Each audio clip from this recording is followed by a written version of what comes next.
You're listening to Brigade Radio 1.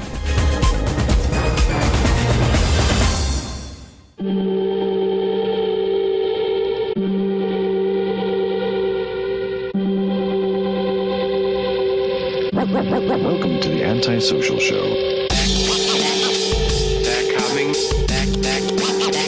They're coming.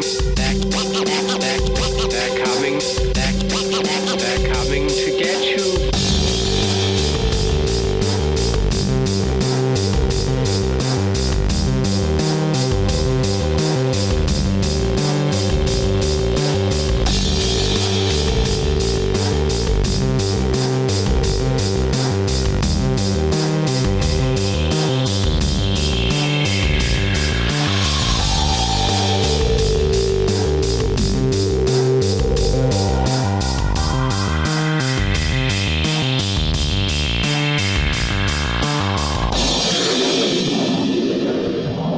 Your hosts, Block and Tyson Sater.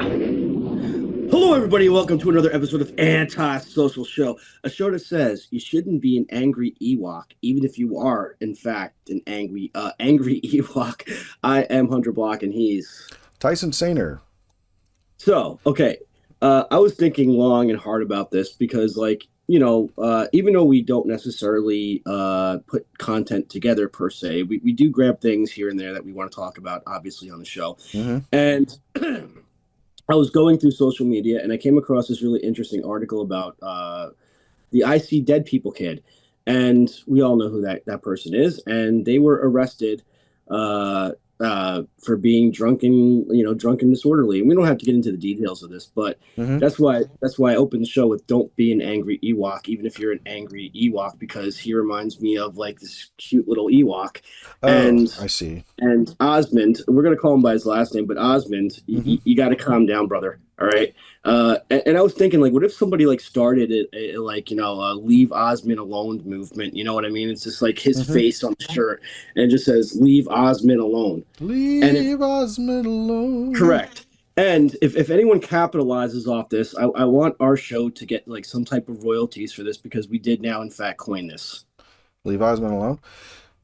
Well, the thing also is like he does have a hyphenated last name. I don't think that Joel is his middle name. I believe his last name is Joel Osmond. Yes. So it's actually Mr. Joel Osmond, which is why I said that in our text earlier. Let me look to confirm, because I could be wrong about that. Okay. Oh, you know what? It is not hyphenated. He goes by his three names. It is Haley Joel Osmond. Yes. There we go. So, yes, Mr. Osmond. Yes. Leave Osmond alone. It's great. It's fantastic. He's not like you and me. He's not like you and me.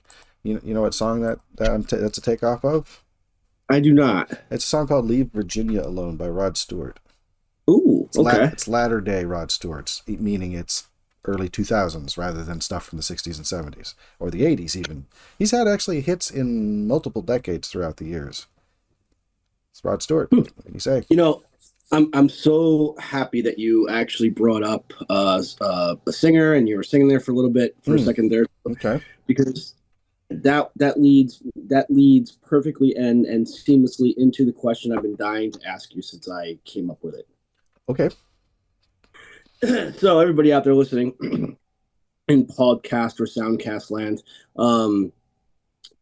every once in a while I pose these really weird, interesting questions to Tyson, and they've gotten weirder and weirder over the years. And this one obviously is no different. So the question is, Tyson, you are handed a 3-year contract, $3 million, okay? $3 million to go around and sing and do appearances and things like that. But, you, every time you step into the spotlight, every time you go outside, every time you get on social media, whatever it is that you're doing, right, that has the public eye on you, you have to look and act like Elvis Presley. Do you do it? Except, before you answer that question, but every like third Thursday of the month, okay, you have to basically ditch the Elvis thing, and for one day you have to go around, like you have to do like a series of shows doing it. You have to do like a show doing this. This is the only way this is going to work. But you have to basically be the artist that's formerly known as Elvis. So you're kind of doing like a Prince in there as well. So you have to like change your whole like outfit, and you have to change like your whole gig just for one day because you have to be the artist formerly known as Elvis. So now, given all of the, and you can only be Tyson in the privacy of your own home now because this is a $3 million contract. So do you accept it? So just so I'm understanding, I am Yeah. under a $3 million contract to live my public life, except every third Thursday of every month, as an Elvis zombie, basically, Uh, well, or just like because he's the artist formerly known as Elvis, but he always was Elvis until he died, and the artist correct, formerly known as Prince at least changed his name back to Prince after the whole contract thing was. correct. So like, all right, so basically, like, so you're Elvis now, right? By the way, it's also So both their legal names. Like Elvis's last name yes, really was that, and Prince actually his first name really was Prince. yes. Yeah. So you have to go around dressed like Elvis, talk like Elvis, just like be like Elvis, right? Mm-hmm. But Mm-hmm. on that third Thursday of the month, you have to basically, I guess you could be you, but Mm-hmm. like you have to you can't say like, well, I'm Tyson, like I'm here to entertain you. You have to say, I'm the artist. Yeah, I'm the artist formerly known as Elvis, and then like you just do your own thing for like one day. So you could like pick like a different song, or like like you could change your act. However, I don't know. Right? So what you're saying, okay, but like, could I, in character, explain what's happening to me and why I have to be Elvis all the time? Or of course, okay, well, that's not such a bad thing. Well, no, listen here, I'm under contract. I get $3 million for doing this act. exactly. But I got to do it all the time. But I don't always have to sing in rhyme. No, but it's something that like I have to. Yeah, it's interesting. Well, I guess if as long as I could explain to people that it's due to this particular arrangement I have, even if I have to explain it as Elvis, as long as I can explain it, that would make it easier. Otherwise, people would just think I'd lost my mind, which is Right. but like in a much more advanced way than my mind is lost way.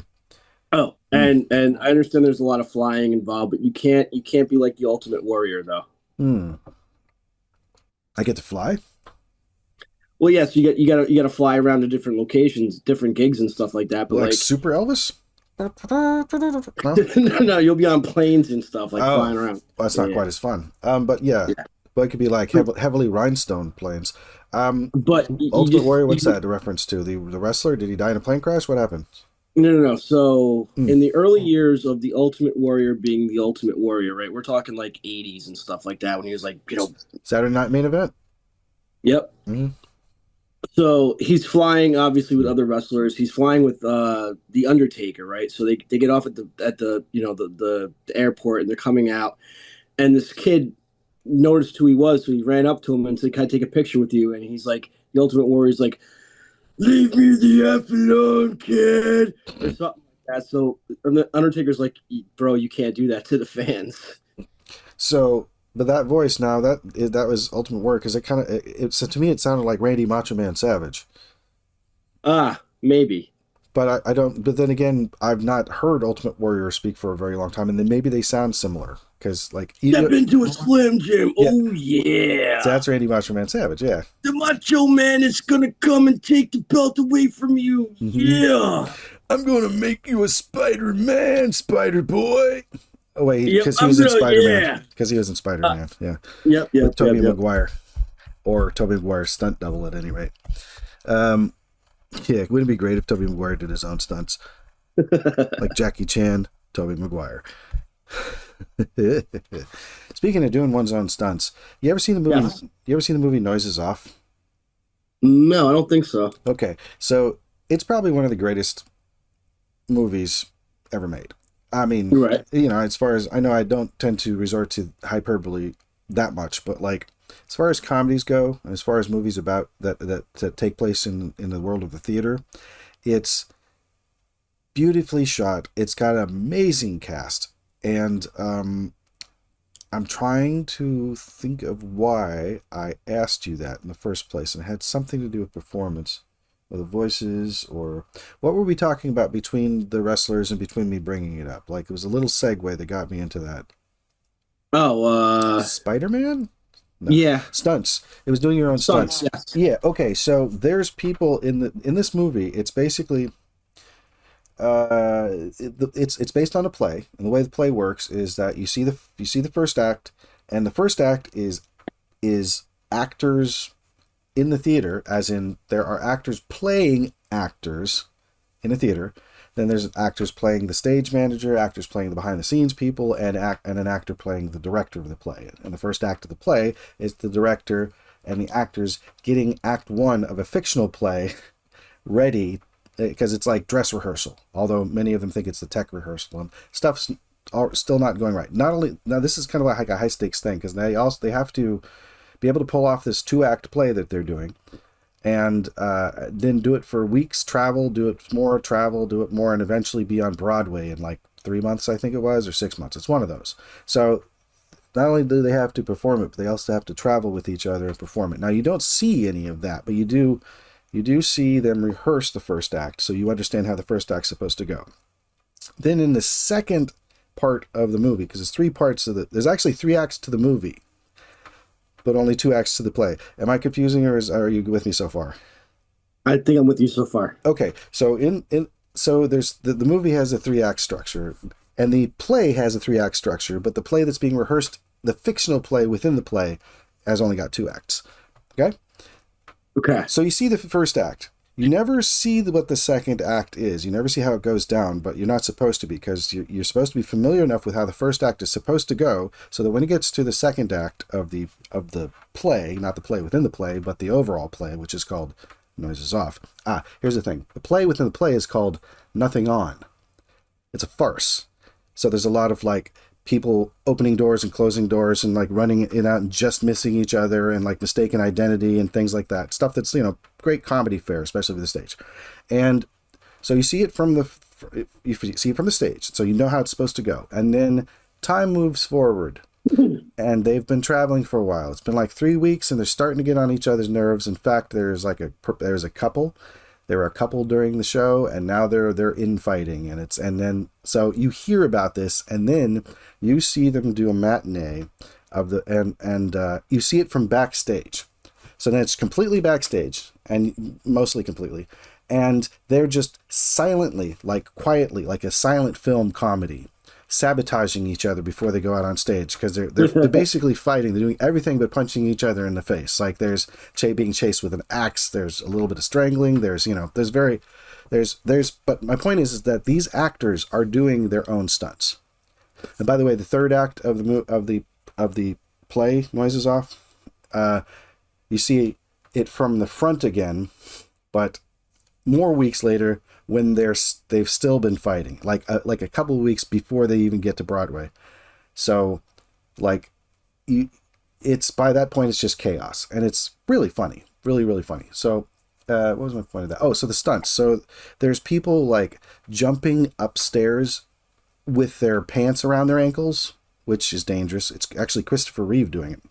There's people falling downstairs in a way that does not look fun. There's people falling over things, and these are all like 30, 40 something actors and actresses that we know who are basically doing their own stunts. Because I looked to see if there was like what the credits were on it. There's a stunt coordinator, but there are no stunt people credited in that, and there's always stunt people credited, which means they did their own bloody stunts. And right. And some of them, it's not like they're doing Jackie Chan leaping from building to building, but they're still like falling down and falling over things and banging into things and falling downstairs and over couches. Like there's one shot where a woman falls over a couch because she's kind of blind without her contact lenses. And right. I'm sure, like from the view that you see, I'm sure there's like a crash pad or a mattress on the other side of that couch that you don't see, because that's what stunt performers use. So they probably coordinated her to flip over it safely. That's fine. But when you, not only do you see people like the guy falling down the stairs, but the same guy with his shoelaces tied together, leaps 3 stairs at a time from the bottom floor to get to the top floor, because in the play that's within a play, nothing on, it's like a living room, or it's a part of a house. So it's like front door downstairs, and actually let's do it this way. Yeah, I can see over here. So where you're looking, now are my hands, by the way, are they on the right side of the screen or on the left side of the screen? Yes. Okay. So there's like okay, so there's a bathroom door here, and then there's a front door here, and then there's a window, which has it's one of those windows. It's windows that open like this, and you can step through it, but over like a thing. And then there's let's see, there's a window, and then there's a study door. Then there's another door, and then the stairs kind of start roughly here and go up to the second, where you can see there's a bathroom here, and then there's a linen closet in the bedroom, and then like an attic over here. So it's all these doors, and because it's a play, you see everything out front. So I'm watching this going, damn, these people are it's good, it must have been a great stunt coordinator, because a couple of those things look really dangerous. Like Christopher Reeve, I mean, remember what happened to Christopher Reeve, he fell off a horse, and By the way, ladies and gentlemen out there, mm-hmm. if you're going to go riding, Mm-hmm. The best friend you could have are breakaway stirrups. Christopher Reeve didn't have them. So basically, breakaway stirrups, they're fantastic because, so like, when you get on a horse, right, you stick first of all, you want to have the right proper footwear to ride, you know what I mean? Sure. But so when you stick your boots, what you're sticking your boots in is stirrups, right? They're on the side of the saddle, right? Mm-hmm. So basically, when you go to fall, the stirrups basically break away from the saddle so that you fall, Mm-hmm. and your feet don't get caught up as the horse is gonna go. Okay. Like I had a horse named Savannah, and she was huge, right? And so I had tacked her, not to go on just a quick tangent here, but That's fine.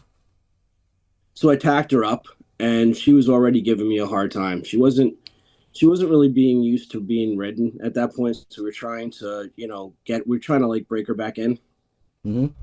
So she's just being an asshole that day. Like, I got her on the lead, and I'm leading her to the pen, and she is just yanking at me because she wants to eat grass and she wants to graze basically. So right. I'm like, no, let's go. We're doing this. And, she, like I said, she's pretty big. So I'll get her into the pen. I get the reins, I get on her, Mm-hmm. and I'm just going around.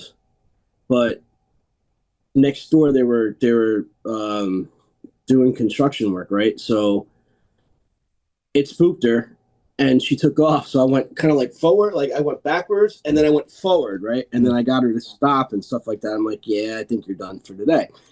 So, but that saddle, I think, had breakaway stirrups because it was my Wintex.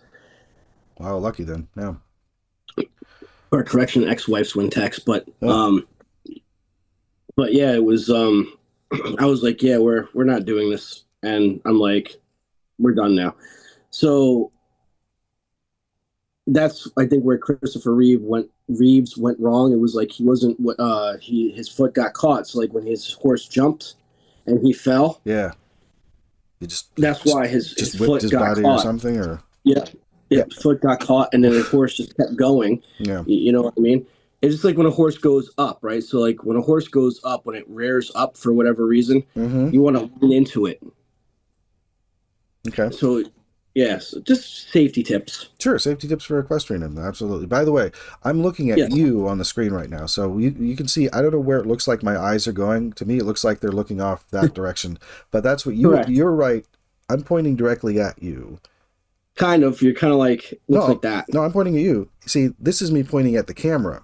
But if now you're pointing at me. No, this is the camera. I'm looking at the camera. I know. It looks like I'm looking at you, but I can't see you because you're there. Gotcha. The camera's here. So that's why when you see me like this, I'm listening to you because I'm looking at you. But with my eyes, it looks like I'm looking over there. Just so you know. So just so you know, I am looking at you. It's just, but the camera's elsewhere. So, real quick, so the other people in the cast, right? So it's Yeah. all people who've been on stage. Like half of them are dead now. That's not true. Like 40% of them are dead now. And it's like they're all people who, this is 1992, by the way. Not that long ago, like, 30. So, okay, so kind of long ago. But, it's like people who were either on sitcoms or had been on stage or both or did sketch work. So here's the cast, right? Aside from Christopher Reeve, who, yes, did stage at one point. Okay, so let me start at the top. Carol Burnett. Just had a birthday, by the way. This is the 30th of April. She had a birthday like either yesterday, maybe it's today. She is 94 now. Wrong. But oh, happy birthday. Yeah. Actually, yeah, hers was on the 26th, I believe. So, now, yes, okay. All right, so Carol Burnett, Denholm Elliott, like might have been his last movie. I'm not sure. Do you remember Denholm Elliott? Mm-mm. Do you remember? Did you see the Indiana Jones first 3 movies? Yes. He was in the first one and the third one. He was his friend at the university, Marcus Brody.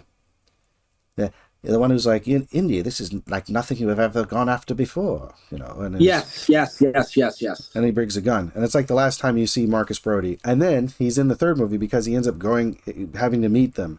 And it's like Marcus's. I like that actor, actually. Oh, he was great. Denholm Elliott was fantastic. He was also in Trading Places with Eddie Murphy and Dan Aykroyd. He's the butler. Yes, exactly, that guy. So he's in it. This is 1992, so it's like 10 years after Trading Places, roughly.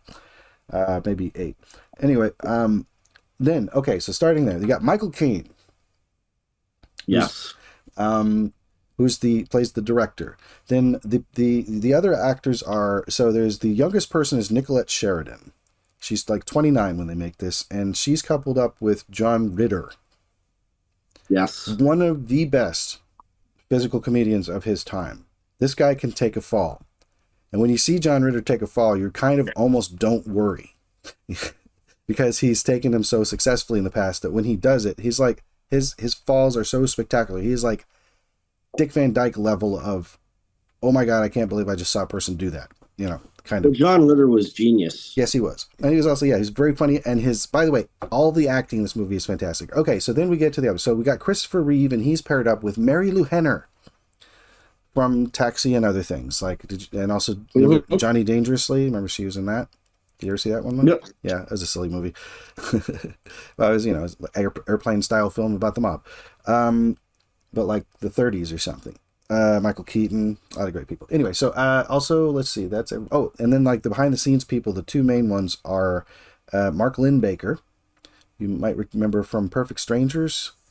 Mm-hmm. The one that wasn't Bronson Pinchot. It's the American one. So Bronson Pinchot is the one who's like, don't be ridiculous, and Balky, yeah, but Mark Linn-Baker's the one who's not Balky. And then Julie Haggerty. Do you remember Airplane? Did you see Airplane and Airplane 2? I did. She's the female lead in that. She's the woman that he's his love interest. I can't remember her name in the movies, but that's her. So it's just top-notch people who are, because it's a play or because it's based on a play, there are moments in it where it's just people kind of all standing in one place while other people, like it'll be like 6 people on stage doing something, and one person will be talking and they'll trade, but pretty much everybody who's in the scene has to pretend like they're doing something. They have to pretend like they're doing something naturally that person would do, rather than just waiting to speak, which is what you're doing as an actor, really. I mean, you're like, not me, go, right. When you hear other people going, but like they have to find something. So like some of them are going over their lines for the play. They're finding things to do when they're not the focus of the scene, and they do it without taking away the attention from where you're supposed to be paying attention to stuff. It's masterful. Also, the way the shots are framed, the way the camera moves a particular way. There's a Peter Bogdanovich directed it. Rest in peace. He's also passed on. It was produced by both Touchstone and Amblin, which means it was produced by both Disney and Spielberg. Okay. Right. This movie, by the way, bombed. Like, it did not do well when it came out. Was it because it was Disney? Probably not. 1992 film. I noticed like Disney takes over everything now. You know what it was? It was that people were so in love with the original play that they're like, nothing can ever, can ever replicate the experience of watching the play. And it's like, well, yeah, but like, this is also good. So like Noises So the of... movie was based off the play, right? Yes, the movie is an adaptation of the play. Oh, also, by the way, produced by Frank Marshall of Frank Marshall, Kathleen Kennedy, who also like go back to Lucasfilm and Spielberg and all that. Like it's, as far as the people... You know what that reminds me of? Buena Vista Pictures distribution. Sorry, what? You know what that reminds me of? That reminds me of, who's that actor? I need Frank a little more. Langella. Huh? What? Oh, Frank Langella, sure, yeah. So he played in a play where he played Dracula, right? Mm-hmm. And essentially, like, he was pretty much at that point where he's like, I got to give this up because, if I don't, this is all I'm ever going to be for, like, the rest of my career, right? So... They'll never cast me as Skeletor if I keep playing Dracula. Right. So, but they convinced him to do the movie, which had,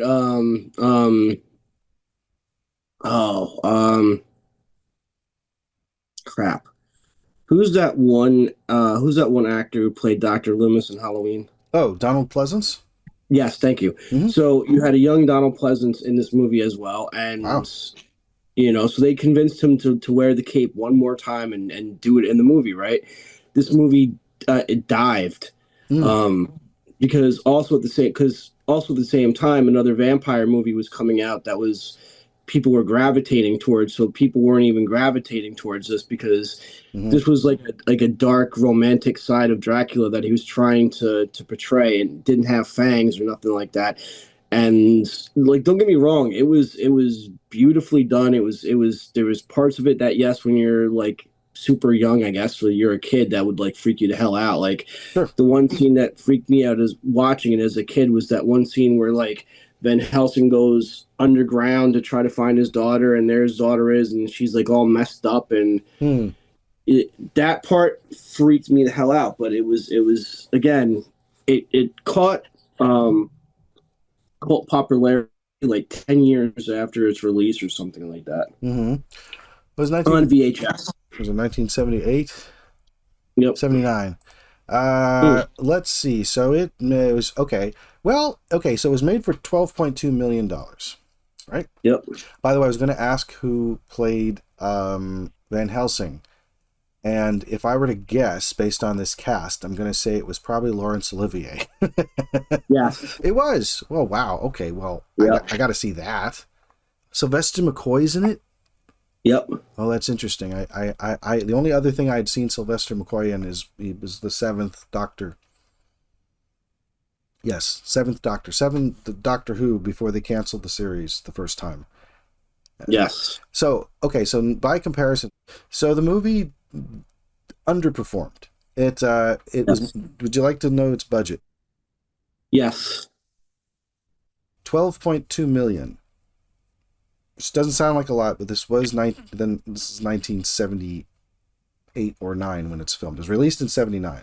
So that's 12.2 in 1978 money, let's say. And would you like to know how much it took in? Would you like to guess how much it took in? I want to say probably like $1 million. Or what's over. Or what's listed here. Wow, that would really have underperformed. That'd be like it made back 1/12 of its budget. Oh God. No, it actually apparently somehow it made $31.2 million. So wow. It made more than it was put into it, but like that's still technically underperforming, I guess. I mean, if it had made, let's see what it says in the thing. Was it reception? Oh, interesting. Okay, so yeah, it would perform modestly. That's what it says. So in 1979, at least we've done this before. Like one of the first things we talked about in Dracula stuff was like years ago, but that's okay. We can revisit it because many people will not have listened to that. In 1979, at least 3 Dracula films were released around the world. This film, the John Badham Dracula, West German director Werner Herzog's retelling as Nosferatu the Vampire. That was with Klaus Kinski as Nosferatu, which they've just remade, by the way. I'm glad they remade it because that was absolutely... I know which one you're talking about, and it was absolutely horrible. Okay. And then the comedy Love at First Bite, which is George Hamilton and Richard Benjamin, isn't it? Cool. Then there's, okay, so the success of the jokey Love at First Bite starring George Hamilton may have been irrelevant to the muted response this version experienced. That's a really weird sentence to leave in there because it's like, why say anything? It's Correct. the success of the jokey Love at First Bite starring George Hamilton, good information, may have been relevant to the muted response this version experienced. So they're speculating in that sentence. Anyway, the film opened at number 1 in the U.S. box office with an opening weekend gross of $3.1 million, and nationally from 455 theaters. It's a pretty wide release, but performed modestly at the box office, grossing $20.1 million domestically, and was seen as something as a disappointment by the studio. So yeah, I guess they were counting on more. So by comparison, would you like to know about the budget for Noises Off? Yeah. With this dynamite cast that I laid out for you. This, it was $12 million in 1992 money, or 1991. Let's see, when was it released? It was released in March of 92, so it could have been filmed in 91. Would you like to guess how much it made back? So you said it was $12 million, right? Correct. Let's do 20. That would have been good. No, it made $2 million. Oh, shit. That's a bomb. Yep. That's that's not underperforming. That's a bomb. They lost money. That also happened to Kevin Smith as well. Kevin Smith made Zack and Mary Makes a Porno, which was a fantastic, funny-ass film. Mm-hmm. And what makes that funny is because I can see that happening in real life, for one. And number two, unlike his other films, love you, Kevin. Unlike his other films, it didn't have a Kevin. I mean, yes, it did have obviously Jamie Hughes in there, but it didn't have a Kevin. And I'm not saying this in a bad way. So again, love you, Kevin. It didn't have a Kevin Smith feel to it. You know what I mean? So it actually showed that he can go within his comfort zone where he makes, Kevin Smith, type films with Jay and Silent Bob and Dante. Well, Dante Hicks is dead. But he can take all those characters and he can do this, or he can step out of his comfort zone and do this, like when he did Tusk and Yoga Hosers, and of course Zack and Mary Make a Porno, right? So they made the movie, right? Right. And $20 million budget, I think it was. Something like that. No. 24. 20. Okay, thank you. But when he asked his wife to, check how much, the first opening weekend was or whatever, it was $2 million. Yeah, it was a disappointment. I remember listening. Well, okay, this is the thing. Two things. First of all, I do remember him saying that he was trying to do Judd Apatow. Yep. He's trying to make a Judd Apatow type comedy with, but apparently with his own sensibilities, because obviously I don't think the Apatow comedies are quite as vulgar. But right. I like Zack and Mary Made a Porno, by the way. I think it's a good film. Love it. Yeah, so it made. Do you want to know how much it made back? Or how much? It made $42.8 million, so it didn't quite double its budget. Now, I do remember listening to this modcast with Smith and Mosier post the release of Zack and Miri, and the movie wasn't quite dead in the water, but it had a disappointing turnout, and Kevin sounded pretty bummed. And I'm not laughing because I think that's funny that he was bummed. That's me being uncomfortable and unhappy for him, and the laughter's not a mirthful laughter. It's an uncomfortable laugh. Does it make sense? It makes sense. Yeah, it's not like I think people would understand. Have you seen my video for Rain in the Sky, the song about Paul Giamatti being the king of Neptune? I don't think I've seen that one. So not many people have. Would you like to see it? Yeah. Okay. I will spin that up for us. Got to find it. Okay. All right. So let's see if I can find it. You can narrate or you can not. It's up to you. I've had some really interesting luck with creating visuals based on our logo. I don't know if I showed you any of those. Mm. Okay, let me show you some of those real quick while I'm looking for the other thing. Where are you? Ooh, YouTube version. Okay, cool. It's there. I have found it. Okay, so in the meantime, let me show you some of the imagery. I'm just going to place it like right over myself, basically, Okay. so you can see it on the. You should be able to see it on the on my side of the screen. So there's our logo. So I'm working on this idea of apples and androids. Is what it's called, right? And for some, Right. so I applied this to our logo because our logo is just a silhouette of a person standing there, right? So the idea is there's apples.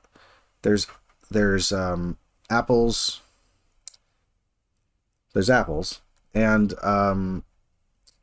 sorry. So there's apples, and then there's people that pick the apples, right? So then the people design robots or androids to pick the apples for them, right? So these robots are picking the apples, and then after a while, the humans are like, we don't even really need to be here anymore. We can just go. And they just leave the androids to pick the apples by themselves. So then the androids become lonely and create homunculi, which are those little they find a way to create not the classical medieval sense homunculi because they're not using android jism or anything, but or a calf's womb or whatever the recipe for a homunculus is. They're not doing it that way. They're just creating little kind of like human clone things to be their children, Right. which is so that was this idea I was kind of like working through. So it's I don't really, and I was kind of turning that into a concept album since I've been doing all this stuff with like AI music, and I put in apples and androids into so you can kind of see part of the title at the top there, right? It says androids picking apples, androids eating. You can see that. I can't actually read it, but Well, you can see that it's there. There's writing there. Okay. yeah. Well, let me Yeah. see if I can read what that actually. It wouldn't be there. Which folder is that in? Well, anyway, it's fine. We'll look at a different one. Anyway, so there's all these different versions. Where it says anti-social show on the shirt, they just put apples there. This was how it interpreted to what it thought I wanted. And it also looks like it's made of construction paper or something. This one is definitely looking like construction paper. Mm-hmm. This one is kind of like there's cutouts, but there's also like what looks like wax apples. There's this one. What do you think of these? They're actually pretty cool. There's this one. And by the way, one of the first things I started doing when I figured out that I could use AI to animate pictures was I started trying to animate these and seeing what they would do without any prompts. Just like, what does the AI do when it's given a picture like this, this one here, that's cool. That looks like Gort from the day the Earth stood still. Gort, Glatu Varada Niktu.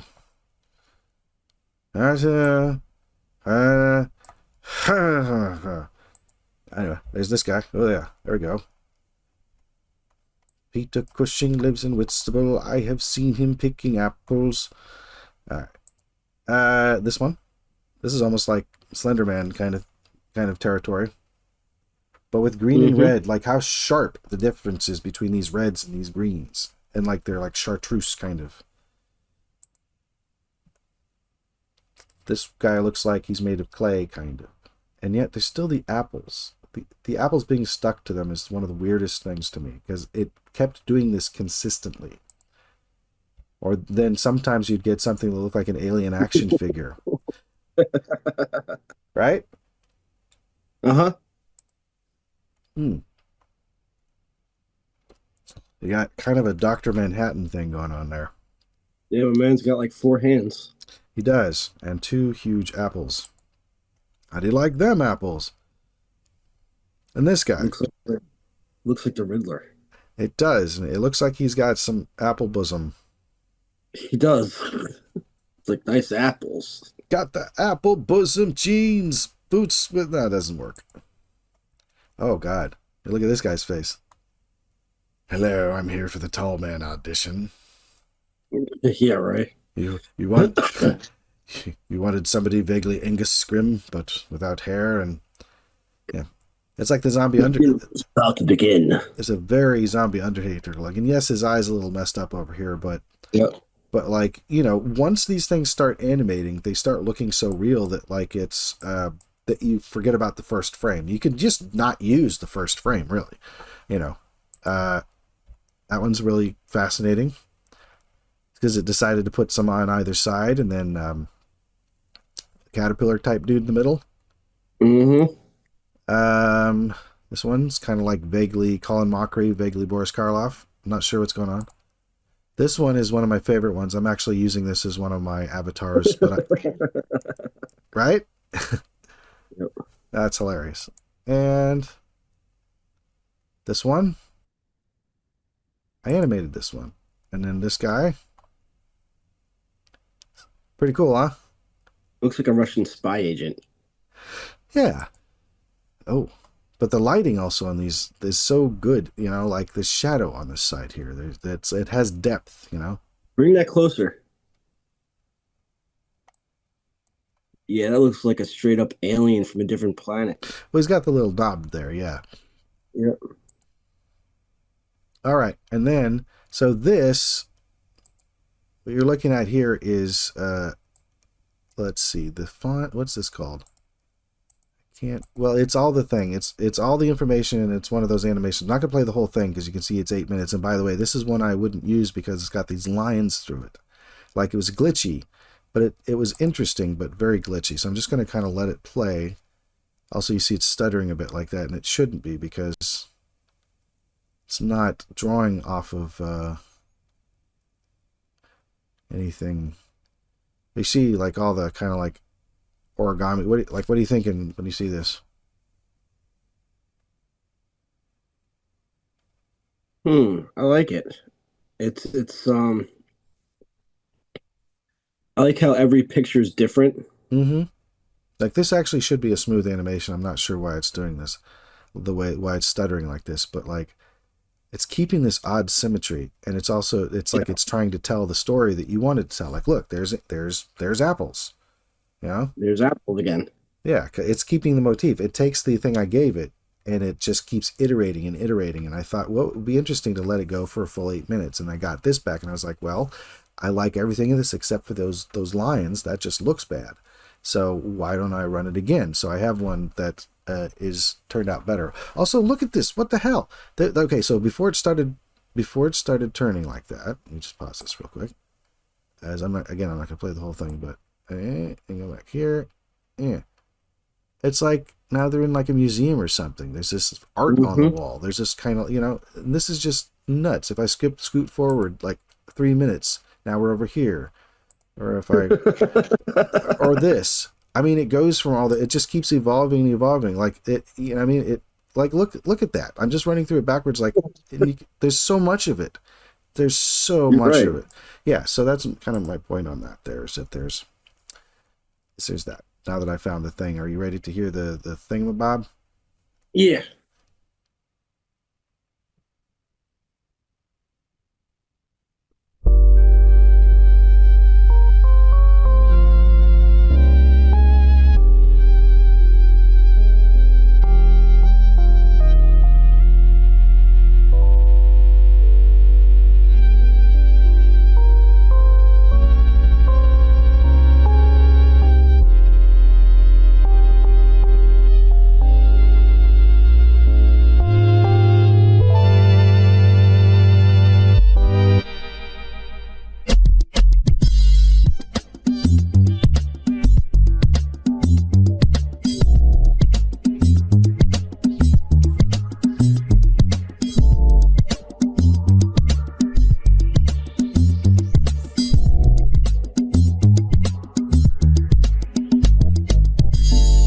In a spaceship riding straight into the deep blue sea. Paul Giamatti's hustling, No one thought he'd be the king, rocking that crown with a funky Neptune sway. Stardust glistening while Neptune has its day, ruling wide under the glow of satellites. His kingdom shines so bright. Paul sits on a throne so high, so high. Neptune's reign in the sky, a world with cosmic lullaby. King of Neptune fly came through wormholes, brought the funk and truth with Neptune's beat, filling space with eternal groove. Paul strides bold where galactic waves roll, chill vibes surround, cosmic tales unfold. Now Neptune sways in the rhythms he plays, everyone cheers on his reign. Paul sits on a throne so high, so high. Neptune's reign in the sky, a world with cosmic lullaby. King of Neptune fly, heavenly dreams under starry streams.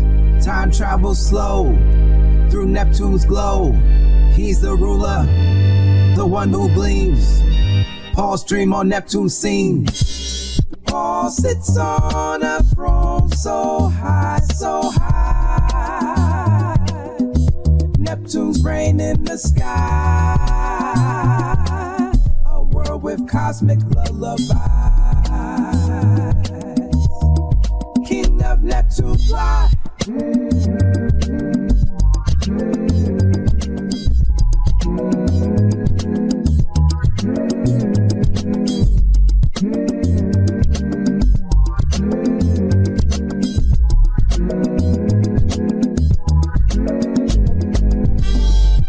Sits on a throne so high, so high. Neptune's reign in the sky, a world with cosmic lullaby.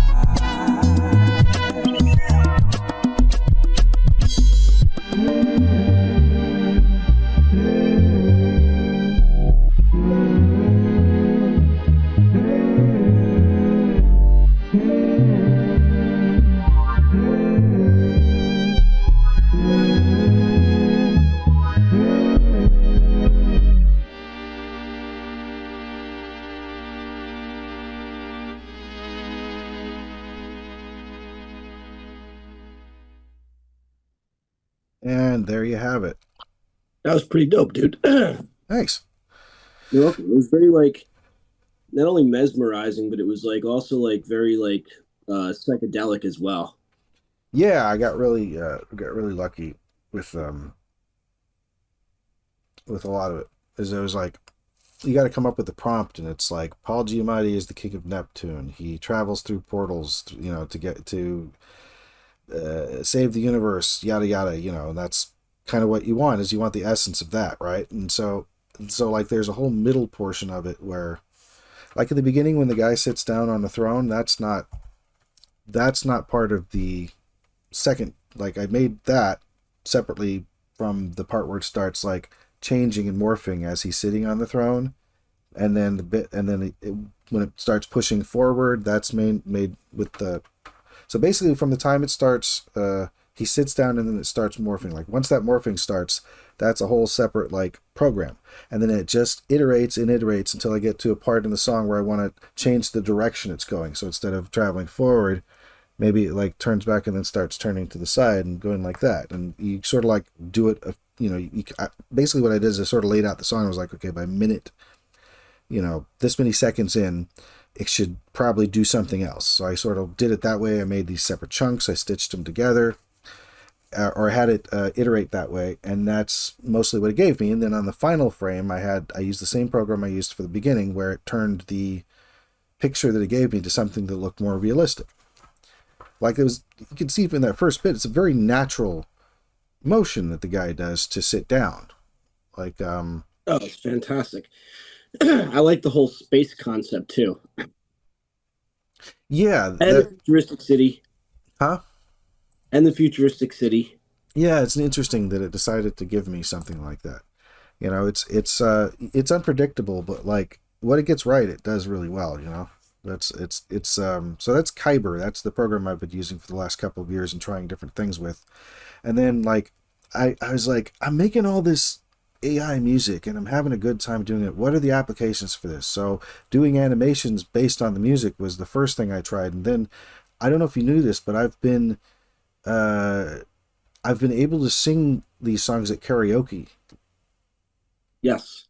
Right. So you see the one where I did it's like the one video I've put up myself doing karaoke basically. It's where I do a song called Keeper of Dreams.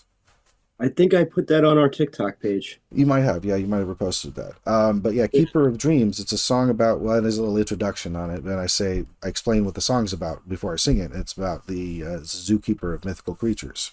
So the song's, but I also wanted it to be of a certain style and a certain era, and I got this great piece of music. I'm like, I need to do something with this. So I thought, well, eventually I figured out that you can make your own custom karaoke files, and technically nobody owns these songs. I just found them basically, Right.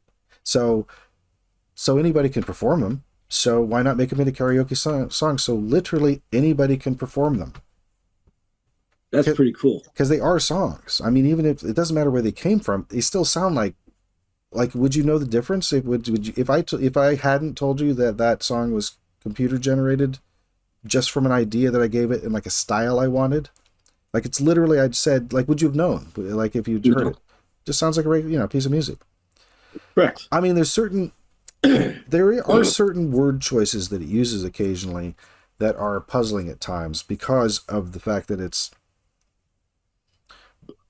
a computer learning English. I feel like, have we had this conversation before where I talk about how I'm like really interested in how the computer is figuring this stuff out and how it's kind of like when, like maybe. Yeah, to me, it's very ESL to me. Like right. Its computer has English as a second language. So, the computer thinks how it thinks. It now has to turn that into English, or actually every other language that is available on Udio, including Portuguese, Korean, all Chinese, Japanese. So you want a jazz song in Japanese, tell it that's what you want. You don't even have to tell it what you want it to be about, but if you do, it kind of helps the idea that you authored it in a way. Because you can just make a random song, but anybody can do that. You know what I mean?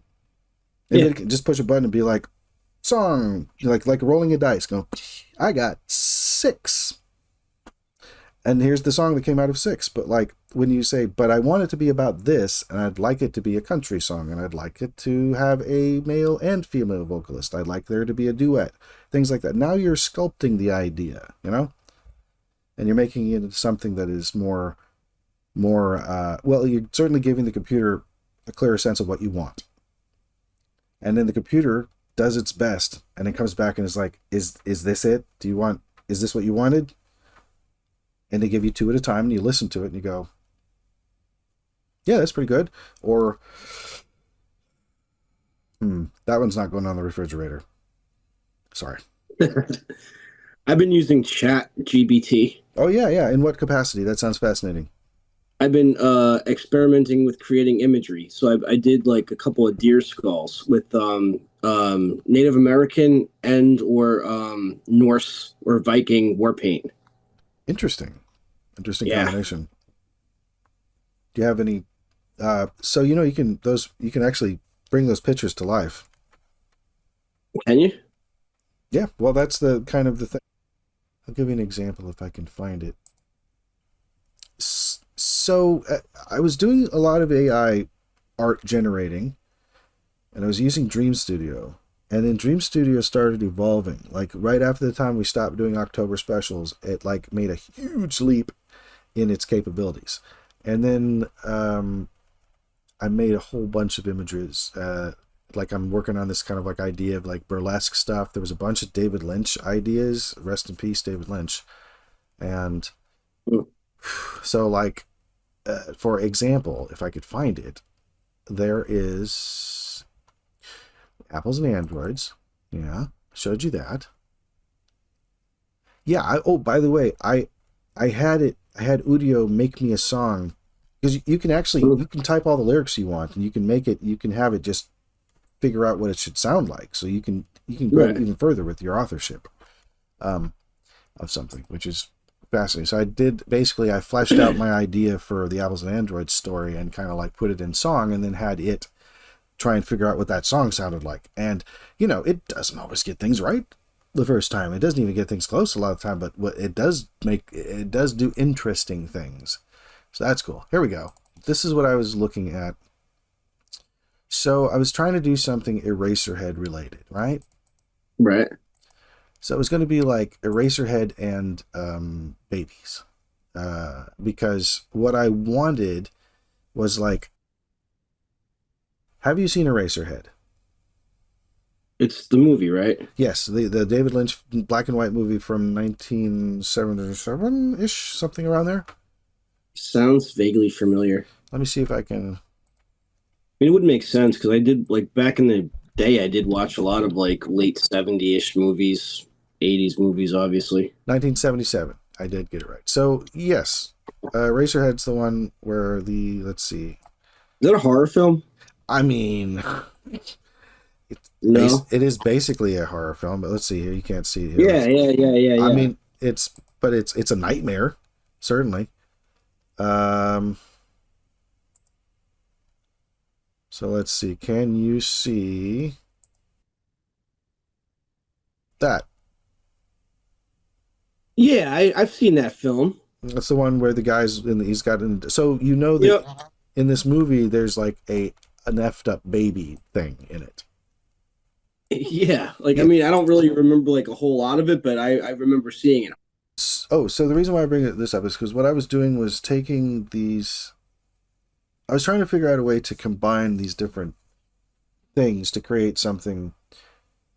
So there's not just one side of something. There's like for example, it's not just a song. There's a song and a video, so that people can either, if they never get a chance to hear the song, maybe they'll see the video and then they'll hear the song that way. Just more than one avenue to get to the piece of media, whatever it is. And it's like, well, what do you want them to hear more, the song, or do you want them to see the video? It doesn't matter.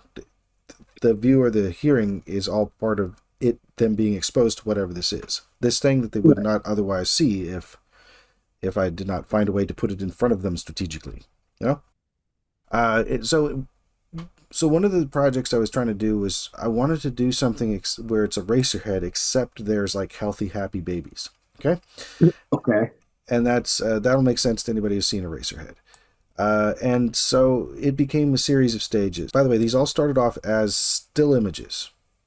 Okay. Just like, an AI fake photograph of something that looks like a real photograph. Right. So there's that. It's kind of vaguely baby dollish looking, right? Yeah. In dirt, looks like. But this is it, 5 seconds of it animated. So it's okay, it's a little bit hung up there, but that's normally smooth. I'll just kind of like let it work out its kinks by letting it loop a couple times and see if that helps. Button, push. Thank you. Okay. That's creepy as hell. Yeah. So that should be smooth, by the way. That is a smooth dolly shot that it's unfortunately not able to render. And then let's see if you think that's creepy.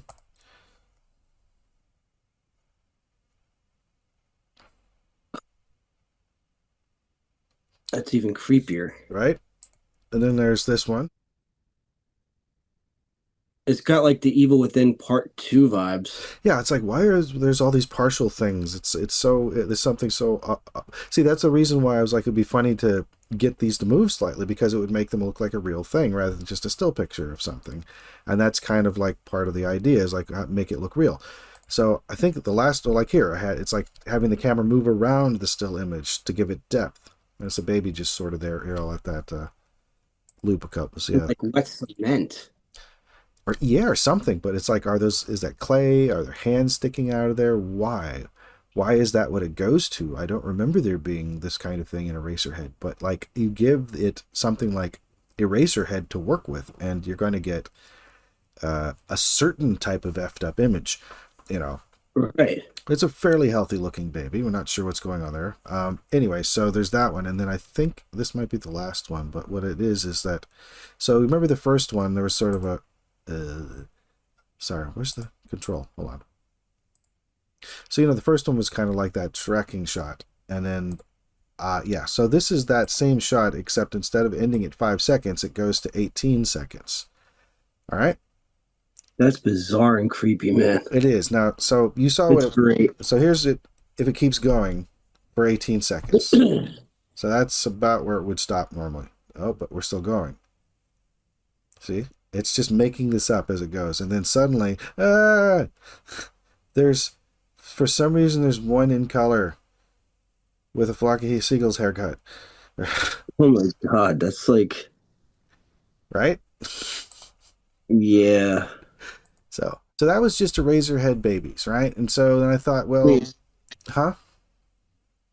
I was like, yeah. I was saying yes. So Yes. a separate project I was doing, and this is why I bring it up, was trying to do something with Eraserhead proper, except there's glow sticks. Glow sticks. Right. Right.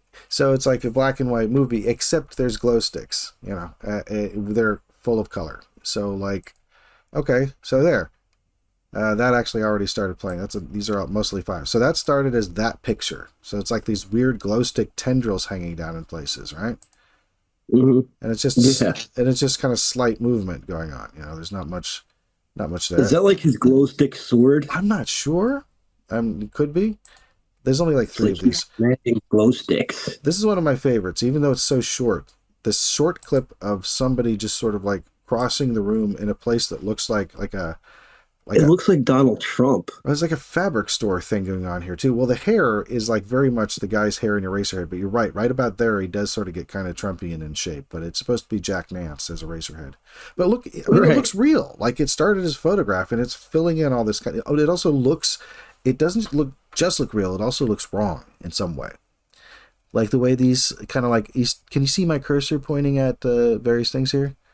Mm-hmm. So like you see how these things are kind of growing together like moss or something. Like you look, your eye sees it once and you see, okay, there's stuff hanging there's stuff on the ground, there's stuff on the things. But the more you get to look at it, the more you start going, oh, it doesn't really hold up to like scrutiny or like reality. Right. But like, yeah, so this is when I was only generating 5-second clips. I've started generating longer ones that are even better quality, but it started as that picture. So, and then this one, it's probably one of my favorite ones actually, because it's literally him just sitting there. I think that's one of the best looking ones. In fact, I'm going to see if I can run that full screen and just let it loop.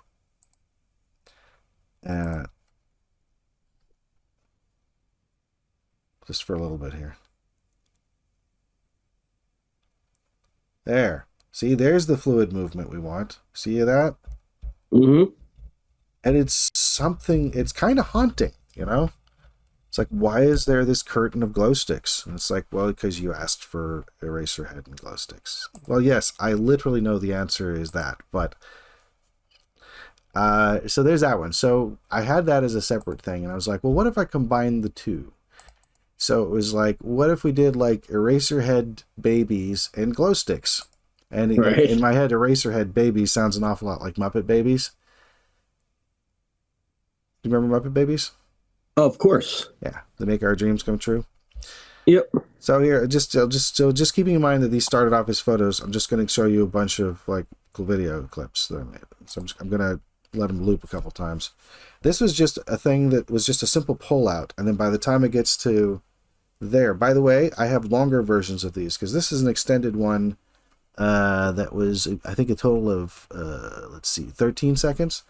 I have a couple. It looks like gnomes with like lightsabers. It does, and it also is a little bit. In fact, let me see if I can full screen it. Like that seemed to work, and you can still make commentary over it. Yeah, much smoother. Like some type of cave or something, and it's like they're all gonna fight now.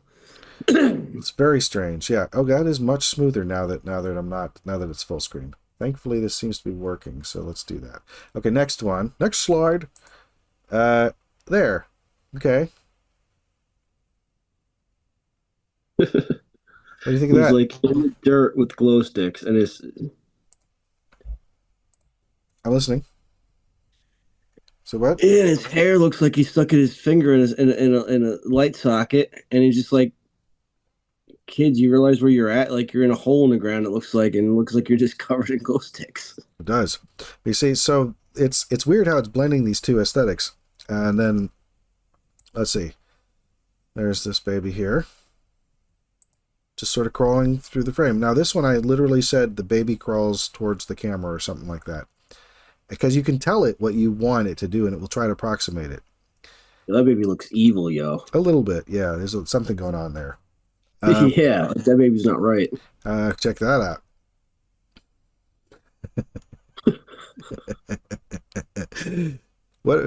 Explain to the audience what they're looking at, Hunter. Since remember we do this as a podcast as well. Like what are we seeing at the moment that we're chuckling at?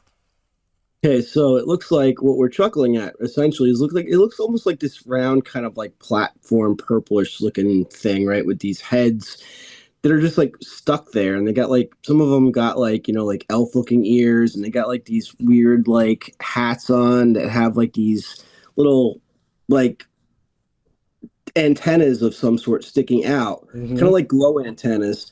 And basically, there's like a bunch of, it looks like stars, kind of. They're like these lights that are like disco lights that are just going on and on and on. It's like, it's actually pretty funky. It's almost like an alien rave party. Yeah, it would be cool to like let this go for like a minute or something and see what it comes up with. But it is only 5 seconds. It's the same. Actually, is it even 5? Yeah, it's 5 seconds. So then the next one here, you can describe that one. Well, this one, so you have like these really like spaced out looking kids with like these like funky hairdos, and like, you know, they're like yellow and green and purple, and like, you know, they're kind of like wobbling like back and forth, like they're made out of rubber. They look like they're in some type of like, I want to say sand, it looks like. That's just, and there's just glow sticks all over the place, and then they're kind of like, are they singing? it's almost like they're bobbing in like in an ocean, kind of, but it's not an ocean. It looks like sand. Yeah. And the babies Or themselves look like these little rubber doll things, and they're just like having a good time, just, you know, kind of like just bobbing back and forth. Yeah, okay. That's good. That also, to me, it looks like they're singing, going, ah, ah. Yeah, that too. All right, next one. Okay. That was not terribly exciting. No, but it's funny. So there's a guy. Oh, sorry. Let me go back one. So when you experiment with this technology, you start to kind of figure out what it can do by just trial and error. A lot of that. It's like, well, because then you start going, well, if it can do this, then can it also do this? You figure out its limitations. You know, it's a lot of like paying to learn how to use it, because that's a subscription model. So what are we looking at here, would you say? Well, definitely a silhouette of obviously Eraserhead, or something interpreting as Eraserhead, but it looks like he's, I want to say, in some type of like room, right? And like you got like these like, it looks like almost not confetti, sort of like paper confetti, but it's different colors, and it's like draped down, and then you got some type of like lights going on in the background that you can't see, kind of like ominous, you know? And like, it's almost like he's stuck in like some type of floor, I would imagine, because there's glow sticks on the floor themselves. So it's like he's kind of like frozen there. You give really good descriptions, Hunter. I should have you do this more often. Absolutely. Oh, here's a fun one.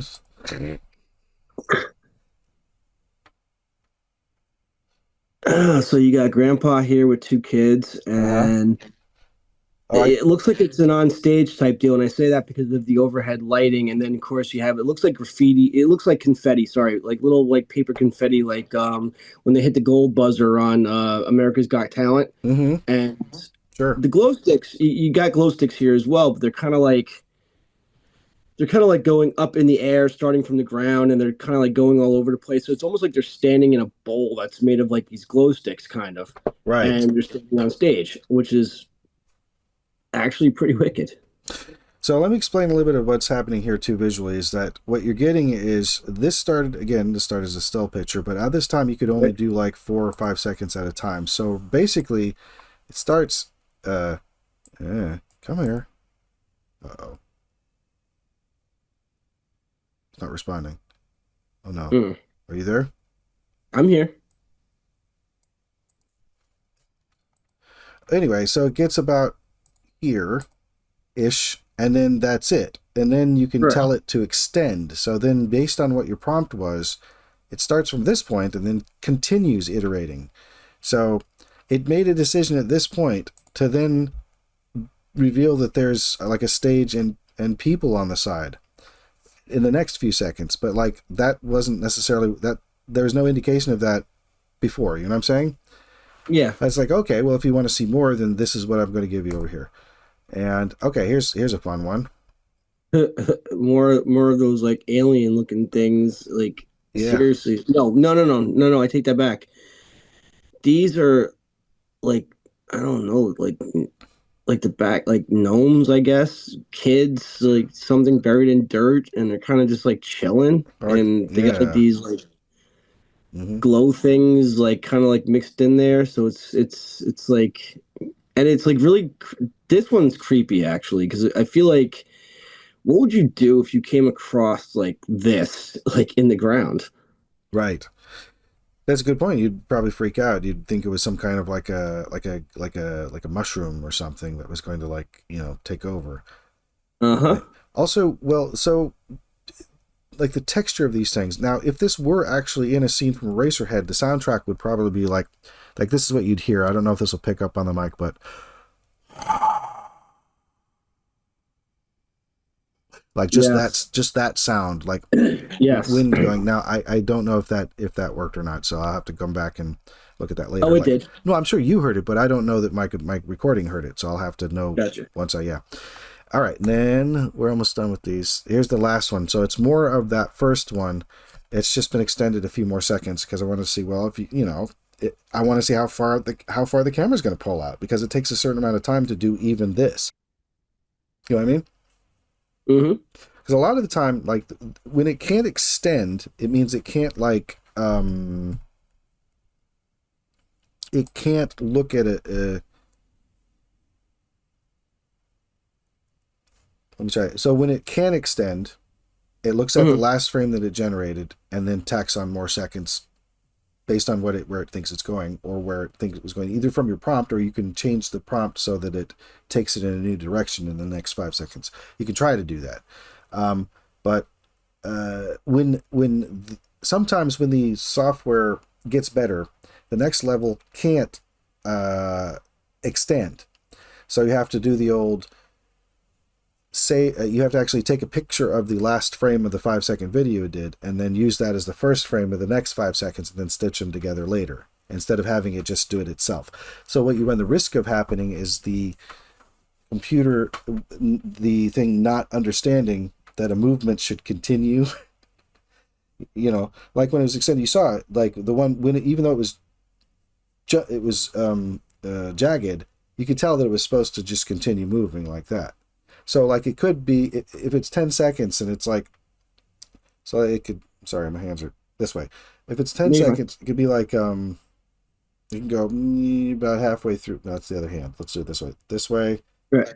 And then, now here's where it would iterate from, but since it can't, you take a picture of this and then you put that in the next one. And now it has to figure out what new set, basically a new set of movements. So it could be something completely different from where it would have done if it was still using the data from when it made the first 5 seconds. You know what I mean? So yep. So you run the risk of it like losing cohesion, but you also get some really weird crap. So that's fun. And by the way, you can also get really weird crap if you just let it iterate over and over again. So then the very last thing I think I did here was this is four little videos, and this was Eraserhead babies and jellyfish. Okay. Because I went through this phase where I just really wanted to like do stuff with jellyfish in it, and I was looking for a way to basically combine all of these things into one video. So ideally there would be music. So then I was starting to use Udio, the song generator that I used, to like give me what would music about Eraserhead except with Happy Babies be like? Sometimes I'll just put in a theme on something, be like, give me a song about, if you didn't love plastic ducks before you heard this song, well, you certainly will after hearing it, and then what would that sound like, computer, And sometimes it's brilliant. Like I made a song like that for my most recent Tyson Saner Gamer video, which was it's called Placid Plastic Duck Simulator. I got about a 12-minute video out of that, and nobody's watched it yet. So yeah, I'd like your feedback. So I'm gonna let these play. There's only 4 of these. Are you still good to do this game? Yep. Okay, cool. Right. So I'm just gonna let it loop, and then there's 4 of these, but they're all kind of like, a lot of this is me. It looks like underwater mushrooms. It does. Well, they are kind of they're vaguely jellyfish shaped, but you're right. They are kind of like that one looks rooted like a mushroom, which is kind of cool. Like, if this is a smooth animation and you only see it for a couple of seconds, it's going to kind of, I think, register as being interesting. You know what I mean? Oh, absolutely. So then this is more, let's let that loop too. Oh, that's pretty wicked. Yeah. It looks more like jellyfish. More like jellyfish, yes, because I wanted jellyfish. There's a bunch of these. Now, there's like literally, like the amount of videos that you're seeing, there's like 7 times as many pictures that I haven't turned into animations. So I'm just like going, well, which one, because at some point I got to figure out how these all fit together. You know what I mean? Mm-hmm. Yeah, because these are basically, I'm generating my own stock footage, but it's very bizarre stock footage, so you kind of have to figure out what narrative's happening with it. Here's this next one. This is probably one of my favorite ones, actually, because I like the design. Like, I'd like to take this and keep iterating on it to where this weird, like what are we seeing here, Hunter? Well, we're seeing a person, right? With very like pinkish, bizarre, like really cool hair. They're wearing like a jacket and they're staring at jellyfish. So we're staring at the back of them, actually. Yeah. And their hair is vaguely jellyfish too, isn't it? Yeah, it is actually. Now that I'm looking like really like zoomed in on it, Mm-hmm. It does actually. So that person could have like the face of a jellyfish. They totally could. And the thing is, jellyfish don't have faces, so that would be really bizarre. So that would be really bizarre, correct. That could actually be them. All right. And then the last one is this one. Oh, that's pretty wicked. See, now that silhouette of a person just staring at jellyfish? Yes. See, now to me, this person, that we're looking at, looks like, this is a 10-second one. This looks like Eraserhead, like this looks like Jack Nance, but this also looks like David Lynch to me. Like this silhouette makes me think of David Lynch. Have David Lynch standing there looking at a bunch of jellyfish. Something very poetic about that, I think. But I could be wrong. What do you think? I would actually love to see something like that in real life. Because it's like black water, right? Mm-hmm. And the only reason why I say black water is because of how luminescent the jellyfish actually look, and it's quite stunning actually. Yeah. I like all the different colors. Yeah. So it's like you're not even looking at the water really, because all you're seeing is like how bright they're glowing. Yes. Yeah, it's pretty cool. So this technology has potential. Let me go ahead and stop sharing out the screen. There. And, it's like I would get this idea and then I'd iterate a bunch of things, meaning like I'd just look at, I'd make a bunch of pictures and then it'd be like, oh, now I can animate these pictures. And it's like, well, which ones do I animate? And it's like, I like this one. What will it do? And then sometimes it's like, oh, this works perfectly. But like, what do I do with it? And again, then the Udio, the AI music came along. I was like, oh, I have an application for this. But then like my ideas started getting too numerous for my schedule, not schedule, for my capacity to actually sit down and, I'd be like, no, you have to do one at a time and you have to pick which one you're going to do. And that's when I ended up making, the Paul Giamatti one, but before that, I made this thing called Inside the Lint Museum.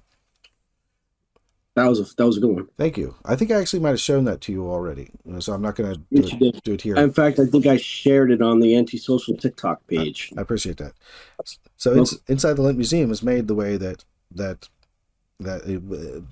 technology that you saw with the Glowsticks and the Eraserhead babies and all that, like it's that technology from like, I want to say like 6 months ago or something. I started making songs with Udio in September, so somewhere between September and the end of the year. That's September 2024. I made a whole bunch of them. Like, I've published almost 150 songs made with Udio on my YouTube channel now, just that people can listen to.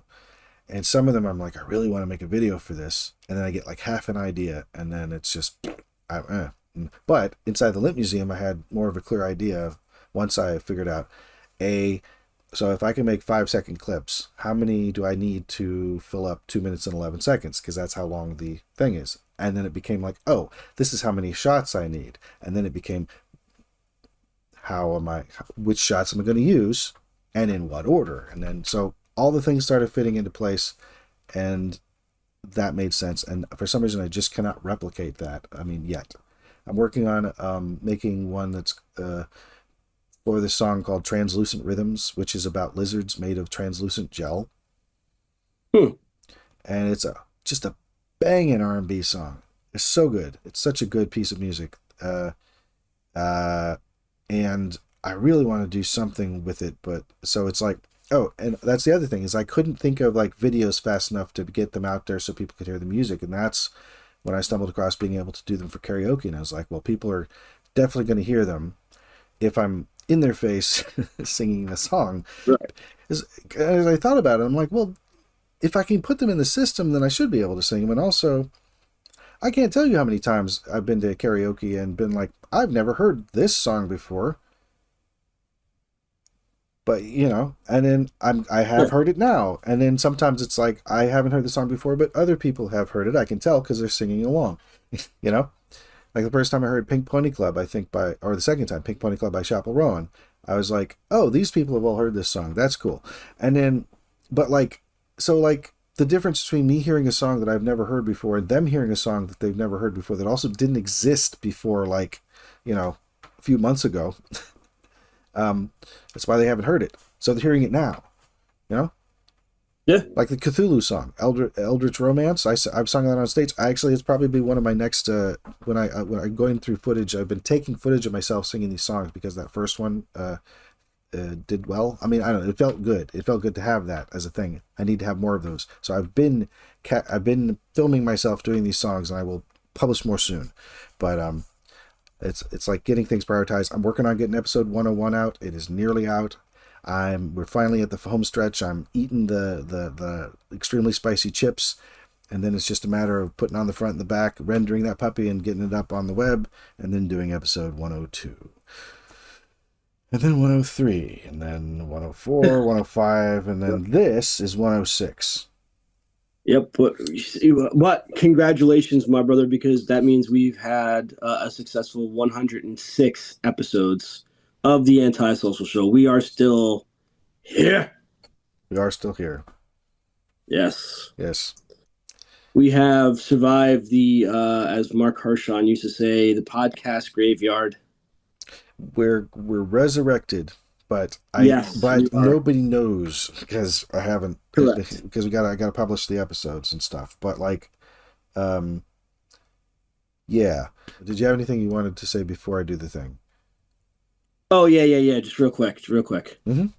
Okay, so as we wind things down here on the show, it's always obviously a pleasure to do this. Can't wait for, obviously the next time. So, but before we go real quick, I still am, I guess, I don't know, outdated, whatever you want to call it, but I still listen to music on YouTube. And the one thing that's been irking my nerves lately are these little like commercial, like you see, before the video comes up, like the little ads and stuff like that. Mm-hmm. And to the guy that's been doing, I don't know how many commercials he has now, but to the guy that's doing the commercial from the Christian Brotherhood or wherever you're from, where apparently he's addicted to the P word, and that's how he refers it to. He's like, I'm addicted to the P word. I used to look at it before church, and then after church, porn. I've seen that. I think I've seen that one. Yes, my brother. It's okay to watch those type videos and to handle your business sometimes. I promise you that's a good addiction. Anyway, that's all I had to say. So we can get that. Yes, we cut those videos out or those ads out. I would appreciate that. Thank you very much. That's a good thing. By the way, you can press on the little 3 dots and block ads from ads you don't want to see anymore. You can tell it to be like, stop seeing this ad. It'll ask. And now I know. Thank you. You're welcome. Well, that's about all the time we have for Antisocial Show. I am Tyson Sainer. And I'm Hunter Block. Be decent to each other. Absolutely. Peace. Peace. Have a good time, folks.